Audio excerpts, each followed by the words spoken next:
All right, everyone, let's talk about some ways to jazz up our photos. Here I have a photo of some party girls and everything looks cool, but I need the image to have a little bit more excitement, a little bit more movement to it. So we're going to jazz that up by adding just a few simple effects right here in Photoshop. So to begin with, we're going to define this image as a pattern because we're going to want to be able to paint back in parts of the original image a little later on. So let's go into the Edit menu and go down here to Define Pattern.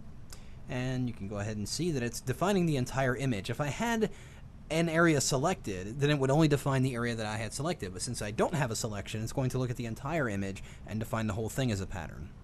So we'll go ahead and do that. Click OK. Now we can go on and start applying our effects.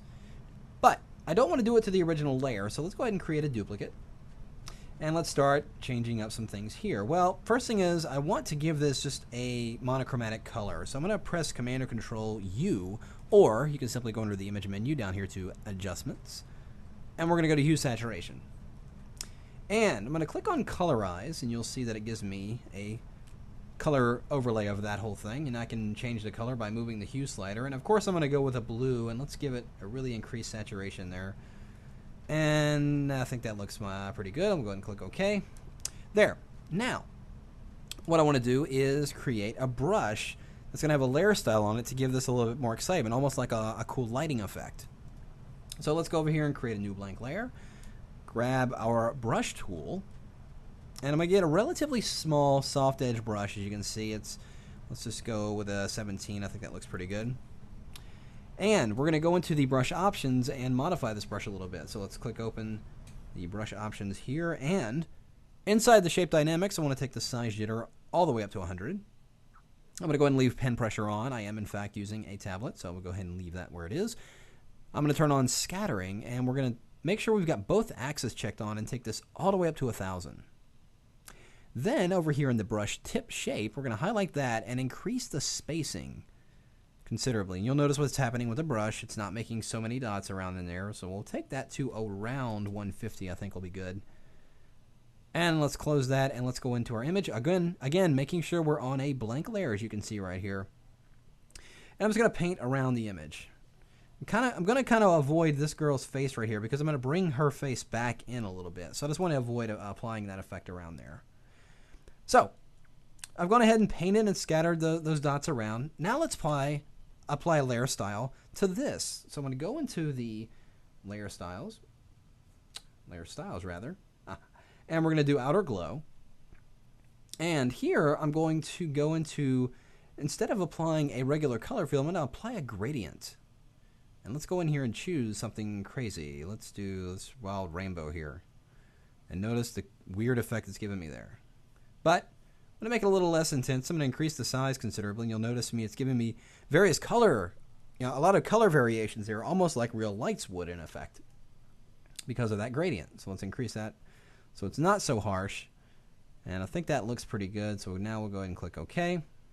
So coming together, looking pretty good. Well, I want to do a couple more things here. I'm going to re-highlight that original layer, or this colorized layer that we've got. And we're going to go into the filter menu and go down here to blur. And I'm going to choose radial blur.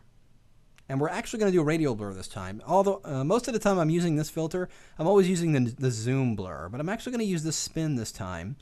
And I want to put the targets right up here in the upper left-hand area of the image, kind of about where this little circle is right here. I kind of want it to circle around that. And I'm going to set the amount to a very low number. I'm actually going to do about 10. And we'll go ahead and click OK. So you can see what's happening. It's really blurred that image like crazy. But before I do anything else, right after I've applied that filter, we're going to go into the Edit menu and go down here to Fade Radial Blur. And what this will do is basically allow me to undo it in degrees. So if I do a Command Z, if I go under Edit and do Undo, it's going to undo the whole filter. But if by doing it this way, I can actually undo it in degrees. So I only want to undo it 25%.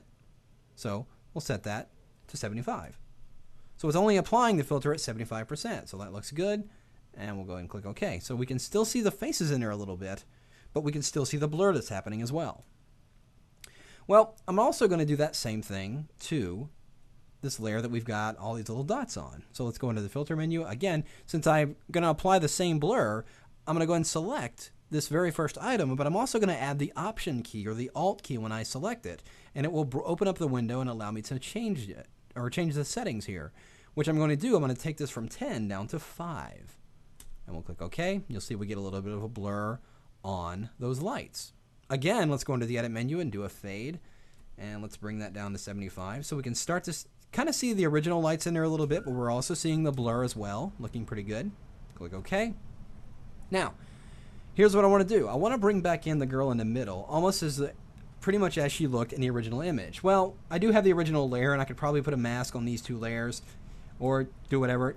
Don't want to do that. I made it easier by defining that pattern we did in the beginning. I'm going to go up here and create a new blank layer right at the very top, and we're going to go into our toolbar, and grouped right in here with the clone stamp tool is the pattern stamp tool.